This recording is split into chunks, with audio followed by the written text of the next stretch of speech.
رحلة الجمهور المغربي من هل سجل نصيري إلى كم سجل نصيري.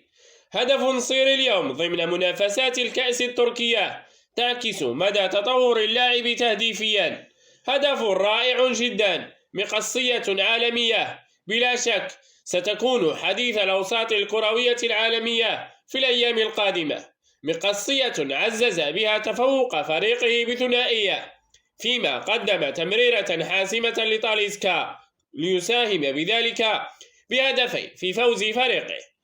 هذا التطور الذي يعيشه نصيري يعكس أسلوب لاعب الفريق التركي بقيادة جوزي مورينيو، إذ يعتمد على اللعب العرضي، وهو ما يناسب يوسف الذي يعتبر من أفضل اللاعبين في العالم على مستوى الكرات الهوائية، عكس ما يجده في المنتخب الذي يتوفر على أجنحة يغلب عليها الطابع المهاري وتميل إلى التوغل بالاعتماد على المهارات الفنية بدل التمريرات العرضية، مما يجعل نصيري معزولا في وسط الهجوم، وهو ما يفرض على الركراكي تغيير أسلوب لعب المنتخب لتناسب نصيري في حال أراد الاعتماد عليه كمهاجم أول، وأعتقد أن ذلك ما سيكون بالفعل.